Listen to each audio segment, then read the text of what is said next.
Hi, this is Dave Dirks, another business podcast with the Central Willamette's Business Edge podcast series.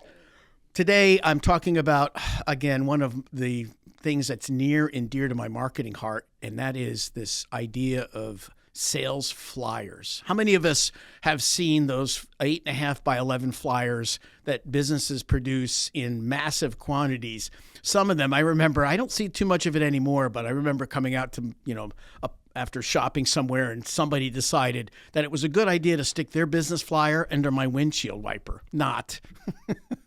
I mean, like, how do you know I'm even your customer, right? But well, before we get to that, this podcast is really designed to hopefully convince you that probably the world's least expensive, seemingly, sales promotional item, which is a flyer, 8.5 by 11 is usually typically what the size you see, is probably one of the worst promotional investments you can make, and for a couple of good reasons. So low cost promotional options does not necessarily equate to effective marketing and promotion. Okay, that's the formula you gotta really think about. And of course, sales teams, they love flyers.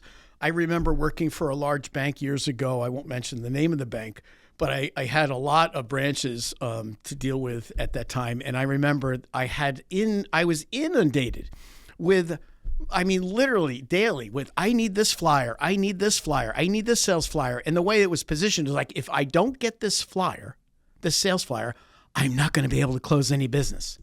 Now, I'm going to tell you, let me ask you, what do you think the life expectancy is of a sales flyer of any kind?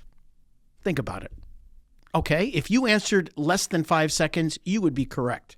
And the filing cabinet for most of them is in the garbage can. Okay, so being inundated as a marketer with, I need these, generally speaking, in all of my career, I have never seen a single flyer actually close a deal. Because I get, this leave behind thing. Well, I need a leave behind with my customer. Don't use a flyer if your sales skills aren't good enough to actually do what you need to do when you're talking to the person, either directly or on the phone or however you're doing your sales. So anyway, while sales flyers are inexpensive and you can print, your local print shop is happy to print hundreds, if not thousands of them for you. They are not the best. Here's some things.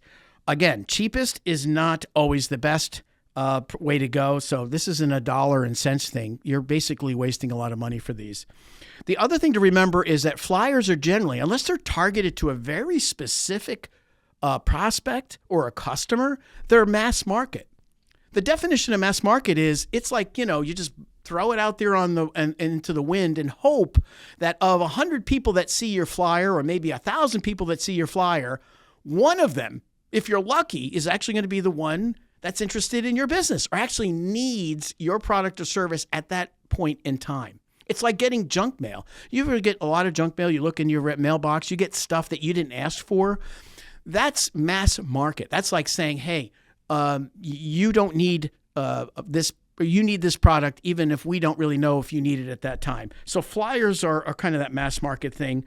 Blast distribution never works. So I always get people who say, well, I'm just going to get these flyers out everywhere. I'm going to put them out everywhere, like any promotional material.